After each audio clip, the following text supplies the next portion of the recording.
How are bold ideas born and which ones survive to eventually shake up the status quo? We'll hear straight from our industry's greatest visionaries who are making waves and learn how they turned their dreams into disruptive reality.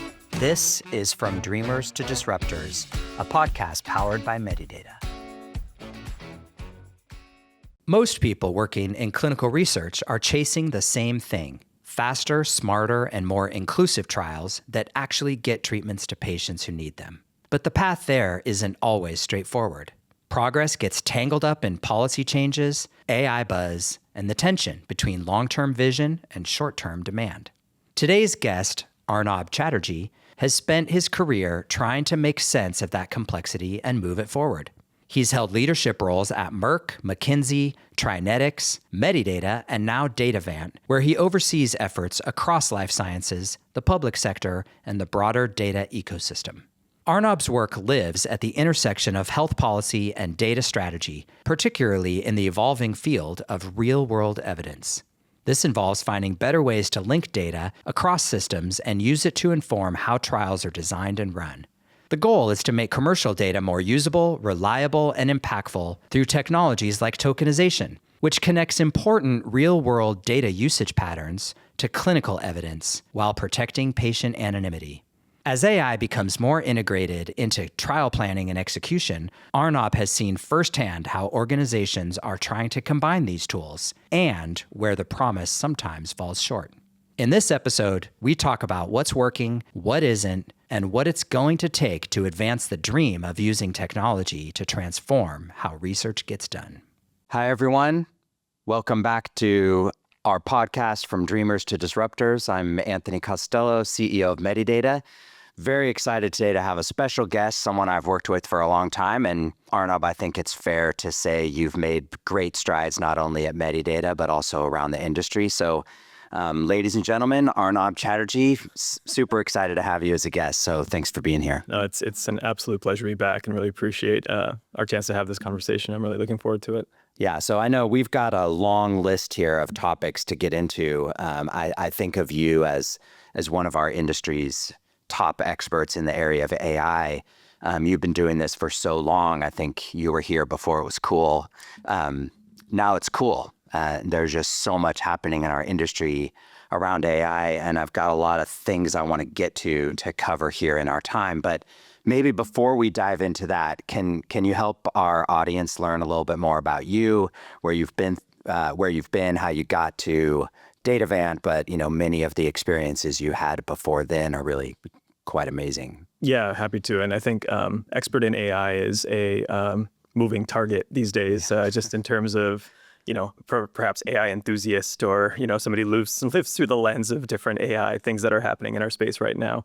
But, I'll definitely get to that. I've had, I guess, the benefit of being able to see, kind of different intersections of healthcare technology and policy. And it's kind of woven into, what I'm most passionate about, which I think is, where does this really disrupt clinical development and how do we think about, the entire life cycle of making drugs and getting those drugs into patients' hands. And that's where a lot of that materialized here at Medidata and kind of the areas that followed thereafter. But, kind of grew up in the policy world, came from healthcare policy and from, business, academic backgrounds, and spent some time working with the Obama administration, originally focused actually in a data-related portion of the ACA, which was building better analytics to target healthcare fraud and abuse.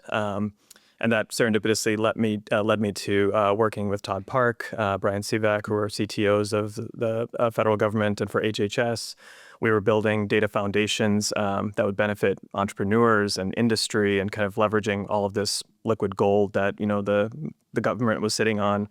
Fast forward, spent a lot of time working in the pharmaceutical industry and 5 years within health economics outcomes research at Merck, and we were some of the first buyers there of things like Flatiron data back in the day. So we've seen the real world data evolution now for some time. Stops, Medidata and, McKinsey and Trinetics. So it's kind of been a weird way to get to where I am right now at Datavant, but in my head, it actually all makes sense. So, yeah, well, and you skipped through some big time kind of stops in your career there, right? I mean, you were a Medidata at a time that we were just starting to learn how to leverage data rights agreements with customers and build an AI team really from scratch. And I think of you as responsible for some of the very early product lines that could be applied to clinical trials. And then, from here to Trinetics and then on to Datavant. I mean, can you talk a little bit about what was the difference in those roles, or maybe how did those roles evolve into where you are now?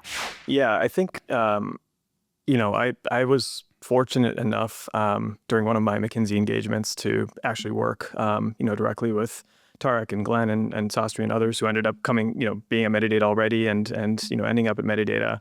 I think what I realized when I was in that engagement was Medidata, and its footprint was just managing such a large volume of the world's clinical trials, and having secondary access rights to that data was completely differentiated. And it was a no-brainer to hop over here at that time to figure out how to make that into, data science products or ways to really tackle clinical operations or clinical development.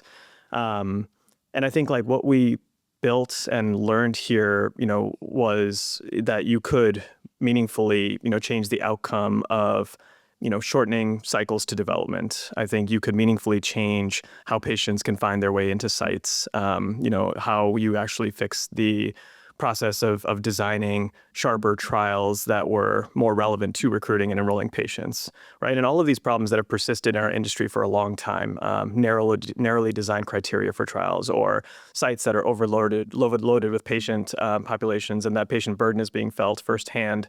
We were in a position because of that data to tackle it head on. So I was incredibly happy with how we thought about that, and just this mountain of information we were sitting on that we were able to process and sift through. And we had, so much industry backing from the sponsors who were like, if you can fix these problems, it'd be incredibly helpful. And that actually led to, working at Trinetics, and Trinetics was picking at a very particular problem, which was, trial feasibility into patient recruitment. So we had a chance to work directly with hospital systems where we were leveraging that data, building, products and data science products around it. Can we shorten that cycle of a protocol that's designed into one that can actually find the patients, which is a major gap in the industry. And, getting the lead product there was an amazing experience. And that led ultimately to Datavant, which I think is sitting in this unique position of, managing, so much of how we think about this data ecosystem, dataverse, and what do you do with the footprint that they have in the space right now? Yeah. So. Yeah. I mean, it's funny because we call the podcast From Dreamers to Disruptors because we're really trying to focus in on what are some of these early dreams that the guest may have had about their particular area of expertise, and how did that become a disruption? Like, how did it get through what we both know is a very complex kind of product cycle lifetime of becoming real? Mm-hmm. Like many of us started our careers with a crazy harebrained idea, but bringing it to reality, especially in this industry, can be very hard. Mm-hmm. But even in the last 5 minutes, I feel like you rattled off about 16 different dreams, right? And you haven't said real world evidence exactly yet, but I know that's another one. So if you think about all of these things that, you've talked about healthcare, you've talked about leveraging data rights, you've talked about building answers to some of our industry's age-old problems like recruitment. I know real world evidence and tokenization was a big focus here and at your other organizations. If you had to distill it all down to, a couple of dreams that, Arnaub had very early on that now are either disruptive already or sort of well on the way to disruption, what would those be for you? And then maybe let's also talk about what we all need to do to make them more real, more disruptive. Yeah, I think the unique problem that we were in a position to address, in the last couple of gigs that I've been part of and still am part of, is, what is the long tail of evidence to prove that a drug is safe and efficacious? And what is the early inflection point of how you design a trial to ensure that it will be safe and efficacious?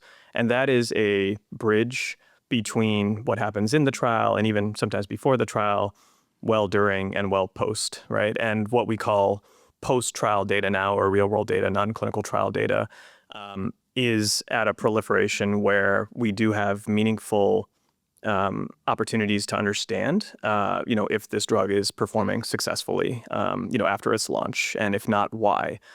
The dream here, I think, is something we talked a lot about at Medidata also, but it was like, if you can influence that design of the trial and be able to connect that data to a patient's outcomes pre, during, and post-trial, you obviate the need for a lot of things, or at least you support with evidence a lot of the things that we need in our industry right now, like a post-marketing study or how we think about, a regulatory or a safety requirement down the line. And I think, like, in theory too, just having that evidence downstream should go back. It's almost like a feedback loop for a development cycle to say, this is what we want to do with drug development next time. And I think the dream there is, like, these are long cycles, and drugs are still taking 10 to 12 to 14 years to develop and still at around $2 billion of cost. So if we had this proactive vision of starting with long tail evidence in mind, as opposed to just recruit the trial, figure out if it's safe, get past toxicity, then go do the post-marketing, right? And we stop thinking about it in a siloed or a function-based manner.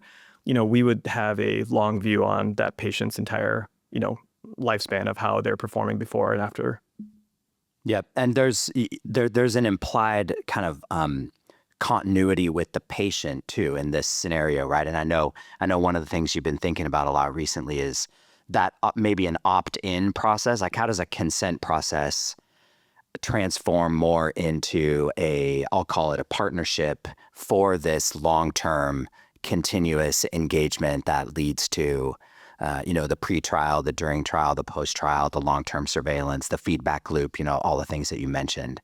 So, what do we do there differently? I mean, we've both been looking at decentralization and tokenization and things like improving the consent process for a long time. But fundamentally, there just hasn't been that much change in any of those things over the last several years. Yeah, and this is a multifaceted problem. I think at its core, if we go back to the recruitment problem, or whether you are even eligible to participate in a trial, if we have, I think right now, 6,500 ongoing clinical trial studies, in our market globally, and the vast, vast majority of them are going to under-recruit, right? Some to the tune of 4 or 5% enrollment. And I think what we're trying to solve for is, in a world where patients understand that they might be eligible for a trial, we're also trying to solve for a physician-patient connectivity problem where we want the patients to be informed by a provider or, a research facility that this trial is underway and is a meaningful research opportunity. And we want patients to be willing to participate in clinical research, right? So I think that is both a technology problem, it's a data problem, it's also, a patient empowerment problem where we want to give patients the opportunity to be able to participate in research. And I do think, at least based on some of the work that we've done, looking at consent rates for participation in trials, that they actually do want to, partake in research, that they feel that their data will be used meaningfully, for downstream research and to help, fulfill the recruitment of the trial. So for me, I think the patient consent problem is really, one, how do you work better with sponsors to help them understand that certain things you implement are not going to affect the recruitment of that trial? Because that is the biggest thing that is a no-go, right? I think the second thing is, what are patient-friendly interfaces that allow patients to understand what they're even signing up for, better understand their healthcare conditions, giving them more empowerment of their healthcare knowledge to say, I would like to participate in this, and I want to be a willing participant. I think the third is representative data, right? And we know a certain subset of sites are super overloaded and continue to be the ones that get all the attention for research, but a lot of different sites want to participate in clinical research. And how do you get them going? And how do you find representative patients in non-traditional academic settings, right? Yeah. And that is multifaceted, as I said, but that patient piece, I think, is a critical cog of it. Yeah, critical cog. And a lot of the things that you just touched on, as you mentioned, have plagued our industry forever. I mean, you just kind of summarized all the challenges in the industry, right? You have a site challenge, you have a burden challenge, both for sites and patients. You have a technology adoption challenge, right, for all of the great technology that we make that we think should simplify trials or ease the burden on patients or help sites. Many times the feedback coming back from sites is just, I now have another technology I have to use. It's not standardized across my sponsors or my trials. And as you mentioned, we know that patients are, buried is probably the wrong word, but hidden in many of these local community centers or places that are not large academic traditional research institutions. But the burden of participation for a site in a clinical trial and having that staff and the training and the regulatory awareness to run a protocol, and then the burdens of the protocol on top of their day-to-day patient care. I mean, these things make it a very high bar to just jump into clinical research as a community center, especially if you don't see a pipeline of patients in your center or pipeline of trials.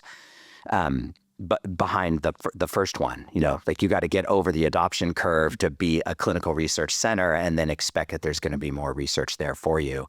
So, if patients are opting in, or we find better ways to educate patients, we talk a lot about patient trust too. You didn't mention trust specifically, but there is a trust problem in our industry between patients and the pharma industry that makes patients trust that they can go onto an investigational drug and get randomized, right? Correct. Yeah. So if you think about all of these issues, the technology, the sites, the patients, the consent, the opt-in, et cetera, where is the bit where leveraging historical data or building better AI models, or maybe even finding better ways to leverage the EHR, the EMR data that are already available, where's the piece where we can, let's say in the next 5 years, really have the biggest impact? Like, how do we do it differently? Patients are raising their hands. What do we do as an industry to kind of really try to speed up drug development through leveraging these newer techniques? One thing I'm excited about and have been excited about for years, even going back to some of the metadata work that we were doing during COVID with sponsors, was around the linkage and tokenization of trials. And this actually does start to address a few things. One is, just I guess for context or background to start, what we're pushing forward in the industry and working with, Medidata and others is at Datavant, we have, established a linkage with the, 300 plus different companies that manage different real world data sets. And that's claims or medical records or lab companies. And they're all leveraging what's called a token, which is just a de-identifier to make, data sets connectable and linkable. A couple of years ago, we started pushing for what if you could do that in the trial, right? And if you can do it earlier in the trial, patients consent and they opt in to participating in linking their data. And that gives the sponsor a chance to collect that patient's data before that trial, during that trial, after that trial, for everything that's outside of that clinical trial. It's the patient's experience with an insurance company. It's the patient's experience with a lab or a diagnostics company, the medical record from a certain hospital system. If all of that was linked and it was high fidelity and it was within the fingertips of a sponsor or the trialist, could you then be able to understand what long stream or downstream evidence starts to look like? Right. I think this is taking off in a few ways. One is, I think in 2023, there were about, roughly 100 trials that are doing this now. And then as of, end of last year, we're, close to 300 different trials that are now, making this sort of a de facto way of data collection.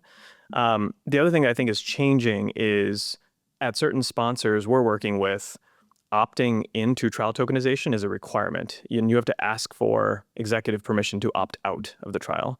Right. And I think the earlier you get that, consent from the patient, as well as a sponsor's commitment to linking data upstream, that does address some of these problems of patients participating and connecting their data. I think, that's like one push that we're making, where you could see a couple of years from now, some of the outputs of these trials that'll have real world data connected to it will be able to address, the safety of that drug or provide context to the safety of that drug. Or it'll say, here's what we know about, being able to defend pricing or, connecting it to a claims data set. However it's being used, even for the design of a trial, going back to one of the first things you said, Anthony, I think that is the intention of, creating that feedback loop with data that you would have, around the entirety of a patient. And I think that's like one tangible way that we're trying to change data collection, which I think is at the heart of, fixing this problem that you're describing. I think on the patient consent side too, how do we work with different medical records or their respective patient portals? Because I do think that is kind of core to the interface of how patients get access to their own healthcare record these days. And a lot of patients still can't get access to their healthcare record, just to be clear. But if we've thought about this too, and we've talked to a few of the EMRs, can we work via your patient portal, get patients to participate in clinical research, and then we will have their blessing and in a very enforcing way to say, here's a research opportunity, sponsor, we're going to push this via you and the site back to the patient to participate in this research. Yeah. So we're evaluating, I think, a number of angles to working directly with the patient, just to, one, create long tail data, but then two, get them earlier in the process involved. Yeah. I mean, so you're almost thinking of the health records portal that a patient uses themselves as the front door consent for potential research, right? That's what you're describing. That is one idea. Yeah, exactly. Because there's really, 3, 4, 5 large EMR companies that have, massive access to the American healthcare system, right? And if we can get them on board with understanding how we want to interface with patients to support a trial, I think that is one bridge or connective way for us to make that work. I mean, it feels like we're just sort of right on the cusp of something very big here, right? Because as you said, I have this experience myself. I'm an Epic patient. I use My Health Online all the time, and I'm consenting for stuff nonstop in there. Will you do the video?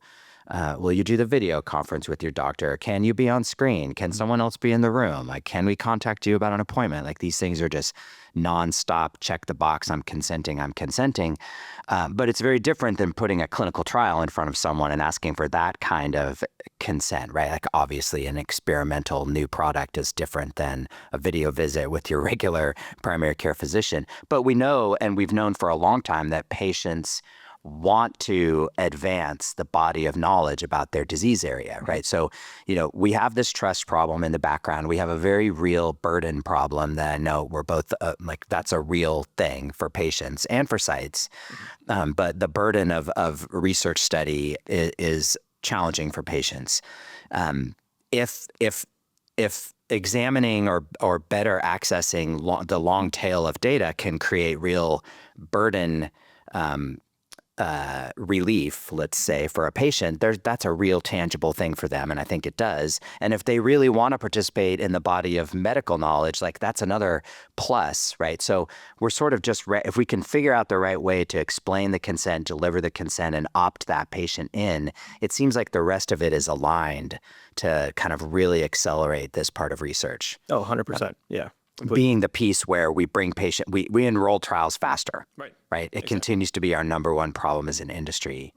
Health records give us such a much better way to find the right patient and compare them to a protocol, but then we still have a consenting challenge in front of us. Yeah, exactly. A consenting challenge, and then getting the latency of that medical record to be able to then say this patient is eligible for that trial, right? I think that is the data bottleneck to talk about as well, because, and this is something, again, Datavant thinks a lot about, just being in all 80% of the U.S. healthcare system. We're literally sitting on the hospital billing department side of the firewall and looking at these records. And if you can pull those records within a certain amount of latency, you have to, in certain cases, like oncology trials change, within days, or at least the patient prognosis change within days, and that patient may or may not be eligible for that trial. So getting enough latency within that data to then say, yes, this patient is eligible for that trial is like a critical window for a lot of these diseases. Yep. I think it's fair to say, and we should remind everyone, almost everything we've said so far in this podcast is like very U.S. centric. Totally. Right? Like, if we want to talk about whether it's consenting or health records utilization or the way we enroll or the way we tokenize, like, all of these things have a completely different profile ex-US, right? Yeah, that's 100% right. It is a very different privacy environment. It is a different hospital environment in terms of how you enroll. And, we've looked at this country by country in terms of, how do you actually, one, build, data sets in these countries, but also how do you work with, different federated networks that exist, within hospital systems to access that data, or even the patient consent piece, which is very different in terms of how you approach it for meaningful participation in that research. And I think that is a completely different animal. But it would be amiss if we didn't say that more than half of trials will be ex-US moving forward within the industry by 26 or 27 roughly. Yeah. But doesn't this present another challenge for some of these technologies? We talk to pharma sponsors all the time who are excited about some of what these new technology advancements can bring to the trial, but nervous about having half their study centers in the U.S. doing something one way and the other half their study centers ex-U.S. not being able to do the same things for whatever regulatory or just even something more practical than a regulatory reason, like their sites don't have EHR in every country. So. Right. What do we do to help sponsors on an adoption curve where they can only do it for half the trial, and that seems like too much of an adoption hurdle to get over? Yeah, it's the question, we get asked all the time. It's like, what is, your ex-US footprint? If you've built all the connectivity in the US, like how do you then progress into the ex-US market? And, I think a large concentration of where sponsors focus is obviously within, 4 or 5, 6 different countries that are kind of prioritized. It's the Japanese market, it's the 5 EU countries. But increasingly, there are enrollment efforts in places like Brazil or in India or in Eastern Europe. And, we can't overlook how we think about, the enrollment process in those places. It's unique to the country. Actually, in many cases, it's unique to specific jurisdictions within a country even, in terms of how that data gets used. So it's incredibly nuanced. I do think, not only for trial reasons, but, as you think about the reimbursement of a product, as you think about the safety of a product, it's so specific to a local agency or to a health technology assessment to that country or to that region even, where the data specificity becomes, incredibly nuanced. And I think that poses a lot of challenges too. Maybe this is a good segue since we started talking about ex-US and regulatory environments that are quite varied around the world. AI is moving so fast now in our industry. It's moving fast everywhere, but in an industry like ours, it's traditionally extremely slow on the uptake for, new methods of doing things. To me, this AI adoption curve just seems like it's off the charts, right? And we're talking about an industry that took 15 years to move from paper to EDC. Now we're all moving onto AI. 2 years ago, AI was sort of seen as a buzzword in our industry. There were a lot of companies working on it. I'm not saying that didn't happen, but the uptake, the adoption was relatively low. Now it's almost like you can't have a conversation if you don't have an AI angle on whatever it is that you're talking about, right? So it's very speedy. But the regulation has to keep up, right? So, and we're in a very heavily regulated industry too. So, give us a crystal ball prediction over the next few years. Like, what does healthy AI regulation look like in clinical trials that doesn't just completely throttle the adoption that we know we can all benefit from if we kind of leave it untethered or relatively untethered?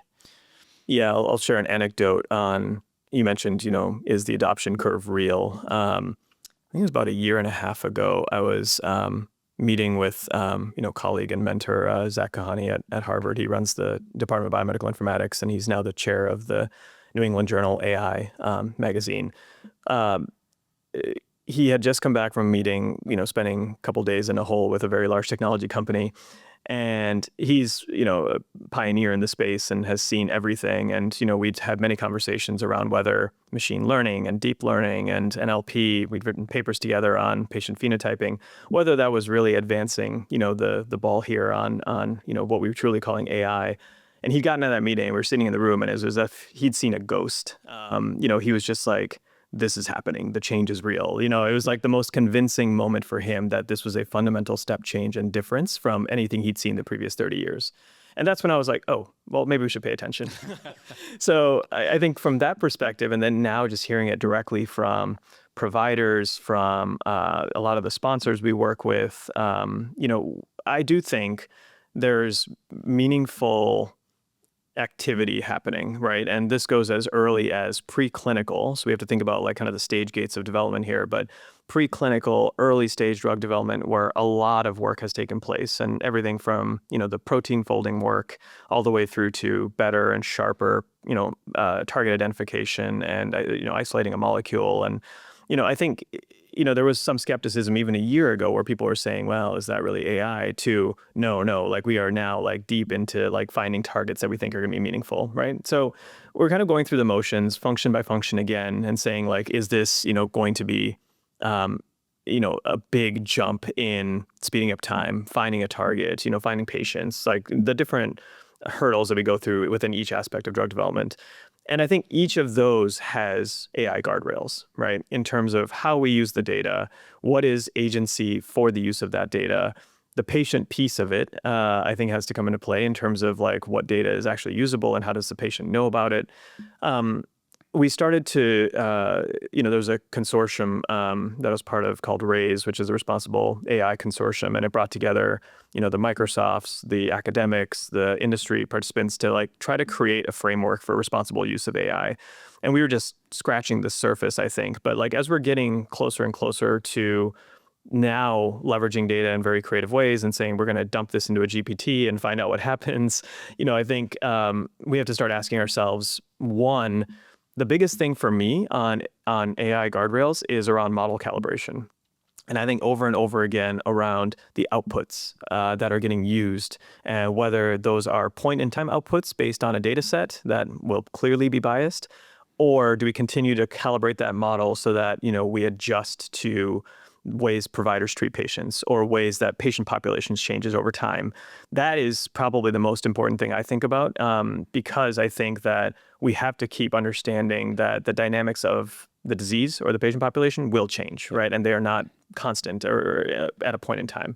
And I think that's a lot of what happens is, we're even seeing now that certain algorithms that even the FDA approved, around ECGs have to be recalibrated, right? Because, the data was saying something else and, a separate study was conducted to test the fidelity of that algorithm and found that, there were challenges. So I think we have to revisit a lot of these. And I think we have to weigh progress against, like what do we need to revisit? And I think with progress, we're saying, okay, it's great. CDRH and others are approving AI-based algorithms at, a pretty solid clip, right? And that shows that the government and others are taking AI-based advancement seriously. And then in parallel, I think there are outlets or consortiums or, even sometimes the private sector that has to be responsible for pressure testing the validity of those models, right? And saying, do these make sense? Is it actually addressing a problem? How does it fit within the data sets that I have, right? So I think that's probably the biggest thing is around what are we building, what's truly predictive, and how do we know? And then I think it always comes back to me for the data, right? And, are we testing on representative patient populations? And are we truly, are we going back to some of our old historical biases and picking the same data sets from, hospitals in the East Coast? Or are we actually, finding community patients in different care settings and ambulatory clinics and like saying this is like what is representative of that patient population? And that's always hard. Yeah, no, I mean, it's a great way kind of to tidy up this whole story you've been telling, right? Because if you're building inherently biased AI models based on a non-representative data set, and that you need to continue, as you put it, kind of refueling those algorithms or making the data lake underneath those algorithms bigger and better and more diverse, it implies this long-term relationship and ecosystem that we talked about earlier, right? You have to have the broader network, the long-term consent, the follow-up, the real-world evidence, the preclinical, the post-clinical data if you want to hone in on an algorithm that's going to get smarter and smarter about the way that AI is contributing. I think the other thing, yeah, that's totally right. The other thing that we haven't processed, and this is like kind of on the side, but equally important, right? We talk about data and models and stuff, but I think we have not fully understood like what the next wave of releases for the GPTs or even the GPUs, the chips that are being produced, like what does that enable and like how big is that step change moving forward? So we have, the Blackwell NVIDIA chip now, when the Blackwell Ultra comes out, like what does it mean for processing power and how much more does that advance, data as an example, right? And does that then change, the utilization of this data from, the sponsors that we work with? I think that'll be really interesting to follow. I think also like, the biggest thing that I think has changed, and the Sam Altmans of the world will say this, but it's like, when, the ChatGPT world first came out, it was like when the iPhone came out, right? And that was changing the way that we interface with our reality, right? And you saw hundreds of millions of people use it. The next couple drops and releases are going to be probably incremental changes, right? But wait for that next one, right? Which could be a year from now, could be 3 years from now. But whenever that happens, I think it'll be significant and meaningful. And again, upend the way that we think about applications of what we do within our industry. Yeah. I want to circle back to, you touched lightly on diversity, or I'll call it diversity. I want to just get to that for a second, because we are in a pretty complex environment now, political environment around the topic of diversity, and whether you're examining, a DE&I program inside your company or inside some government agency, or you're looking at diversity in clinical research, meaning like enrolling a diverse population of patients, all of a sudden, these are there's wildly different views on which of these things are possible, legal, allowable anymore in our political environment. But it seems clear that, at least up until now, we're all convinced that diverse clinical research populations are scientifically sound ones. Like, it's a requirement for the, evaluating the efficacy of an experimental drug that you study it on a diverse population of people. So whatever someone's political views may be, that's just a scientific reality. I think everyone still agrees on that. But to the extent that we use AI in clinical research, the foundations of those AI learnings are fundamentally not diverse, because we don't have a history of diverse trials, unfortunately, to draw on. So, if you think about, we are all as an industry, I think, putting more effort now into forwardly recruiting trials in a way that's more responsible and more diverse. But how long until the AI becomes the beneficiary of those studies? Those studies have to be recruited, they have to be run, they have to be closed, the data have to be shared, the AI has to be updated, much like we've been talking about in this continuous, fashion. But what do we do until then? Like, are we, I'll put it simply, are we using AI that's so biased that it really doesn't help us address a diversity challenge? Or do we just have to be aware that it's biased and kind of think about that as just an inherent problem with the AI of today? Or, what's your way of thinking about that? Yeah, so I guess a few thoughts. So one is, I do think we've learned some hard lessons within the industry, ones that have been more public, in terms of algorithms, how they could be used, but also misused, based on, the way that you interpret that data and whether it disproportionately targets certain patient populations based on race or gender or ethnicity. I think that we have come a bit full circle in saying, okay, we need to evaluate biases of all types now, right? And what we're learning is, like, the data is going to have its flaws, and it's going to be, we're going to suffer from temporal bias, or we're not going to have a certain representative population, that would make for an ideal, underlying data foundation to work off of. I think the more we acknowledge that and say, like, here is, where the challenges or the shortcomings of this data set are, at least it's more forthcoming than what we've said before, right? And that at least starts to address, what we can do in the future to calibrate again, for a model that would be more representative of that patient population. I think the second thing is, I don't think this is a political issue, right? And what I mean by that is the enrolling diverse patient populations is ultimately just good medicine, right? And you want to be able to find patients who will receive the treatment. You want to have equitable access to that treatment. You want to be able to also test it in different types of patient populations to make sure that it does work, because human biology differs between, different types of people. So I think that in order for us to develop robust medicines that do serve the majority of the people, it is good practice for us to find diverse patient populations, right? And our patient population in the United States is complex and unique and diverse, and we, disproportionately still target a handful of medical centers and sites that we know are going to enroll those patients, right? So we do come back to the same enrollment problem.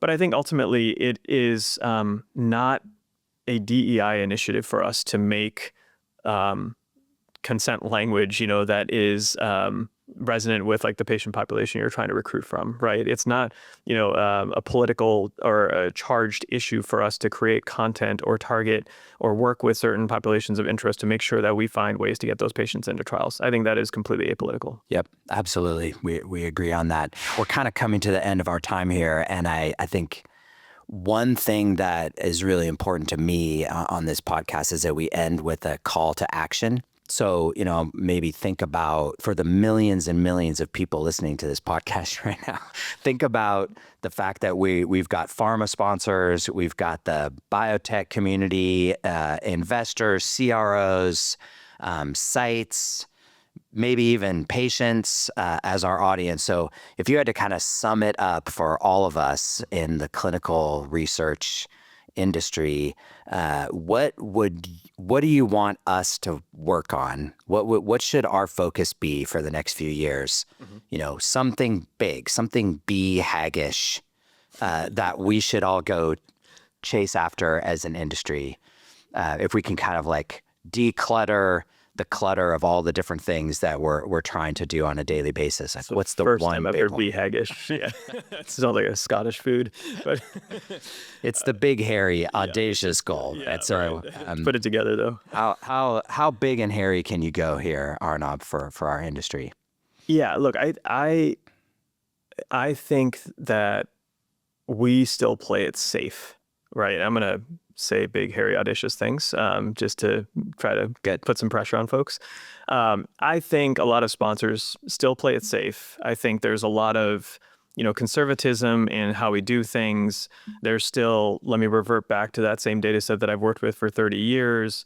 There is still a lot of, if I do this, I really got to get the buy-in from somebody else, and that puts my political capital at risk. There's a lot of that, and I get it. But I think that we do patients a disservice if we don't actually find meaningful opportunities to reduce that life cycle, right?